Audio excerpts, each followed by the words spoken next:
वृंदावन बिहारी लाल की, भक्त वत्सल भगवान की। इस प्रकार से भगवान ने गजेंद्र मोक्ष की कथा हम सभी ने अभी श्रवण की।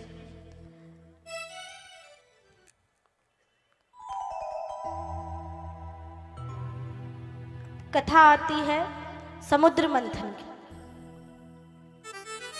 सभी ने सुनी हो, किस किस ने सुनी?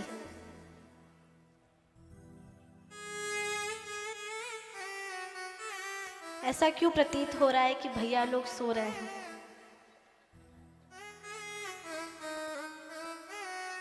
जयकारे की आवाज भी नहीं है।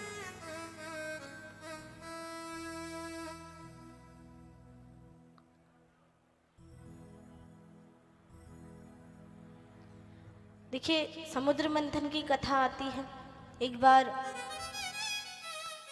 कुछ ऋषि वैकुंठ पहुंचे, भगवान विष्णु के दर्शन किए। दर्शन किए तो भगवान ने अपनी माला उतारकर ऋषि के गले में पहना दी। दर्शन करके लौट रहे थे तो रास्ते में ही इंद्र अपने हाथी के साथ दिखे। तो जैसे ही दिखे तो ऋषि ने वही माला उतारकर इंद्र के गले में पहना दी। अब जब पहनाई तो जो हाथी था इरावत, उसने माला को निकालकर नीचे फेंक दिया। कहा कि अरे, आप कैसे किसी की उतरी माला पहन सकते हैं? आप तो देवराज इंद्र हैं। जब ऐसा कहा तो ऋषि ने इंद्र को श्राप दिया कि तुम्हें अपने इंद्रलोक का बड़ा ही घमंड है, देवराज होने का बड़ा ही घमंड है। तुम लक्ष्मीहीन हो जाओगे।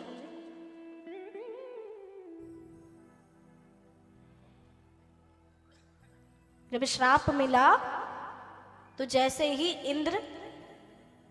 इंद्रलोक पहुंचा तो देखा कि दैत्यों ने इंद्रलोक में राज कर लिया, कब्जा कर लिया। तो इंद्र दौड़ा भागा पहुंचा भगवान के पास कि भगवान अब क्या किया जाए? किसी कारणवश मुझे श्राप मिल गया, मेरा इंद्रलोक मुझसे छिन गया, सभी देवता कहाँ रहेंगे? तो भगवान ने कहा कि ऐसा करो कि सभी देवी देवता जाकर दैत्यों से मित्रता कर लो। अब सारे देवी देवता और इंद्र कहने लगे कि ऐसा कैसे हो सकता है कि देव और दैत्यों की मित्रता हो जाए? वर्षों वर्षों चली आई लड़ाई कैसे समाप्त कर दी? तो भगवान ने कहा मित्रता करो पर दिखावे की करो। वास्तविकता में जो है वो है। तो भगवान की बात मान के सारे देवी देवता जाकर के इंद्रलोक में दैत्यों से मित्रता का हाथ बढ़ाने लगे।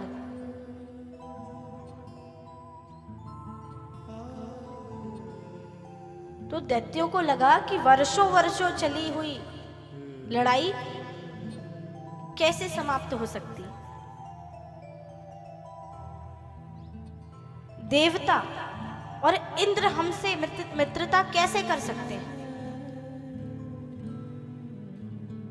तभी दैत्यों ने जाकर अपने गुरु को यह बात बताई, अपने राजा को बताई, राजा बलि को। तो राजा बलि ने कहा कि क्या पता मित्रता करनी हो। तो बलि ने कहा, राजा बलि ने कि जाओ और जाकर मित्रता स्वीकार कर लो, हमारा ही हित परंतु मित्रता इस प्रकार से करना कि पहले ही आधा भाग हमारा और आधा भाग उनका मांग लें। अब दैत्य देवताओं के पास गए तो कहा कि ठीक है, मित्रता कर लेनी चाहिए।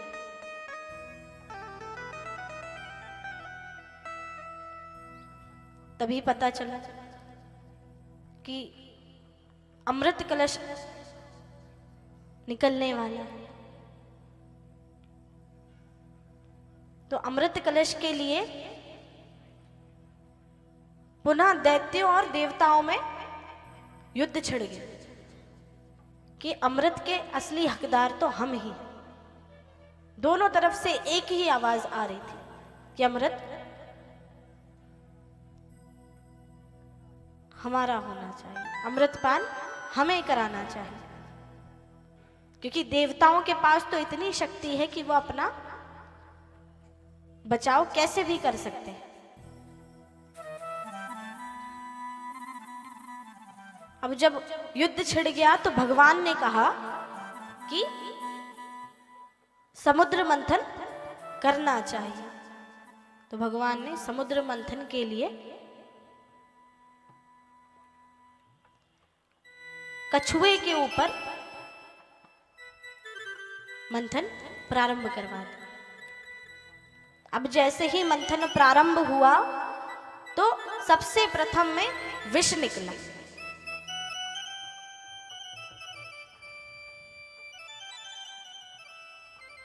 जब विष निकला तो सभी देवी देवता डर गए, क्योंकि समुद्र में रहने वाले जो जीव थे, मछलियां, सभी मरने लगे, धीरे धीरे सभी मरने लगे, क्योंकि पूरा समुद्र विषैला होने लगा। सभी देवी देवता जाकर के पहुंचे कैलाश पर्वत पर भोलेनाथ के पास, क्योंकि एक भोलेनाथ ही थे जो विष को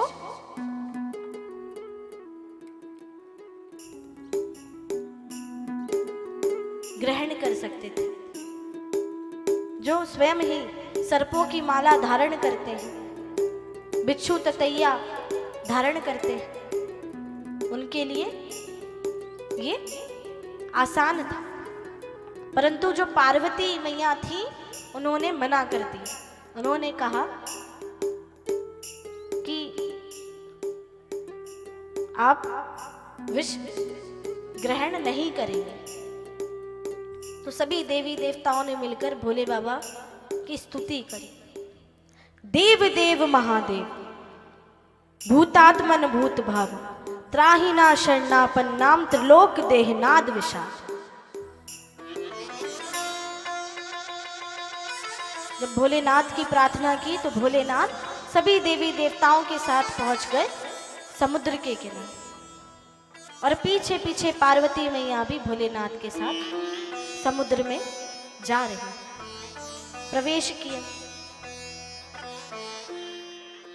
जैसे ही हाथ में समुद्र का जल भोलेनाथ ने लिया और ग्रहण करना प्रारंभ किया तो भोलेनाथ के कंठ पर पार्वती मैया ने अपना हाथ लगा दिया।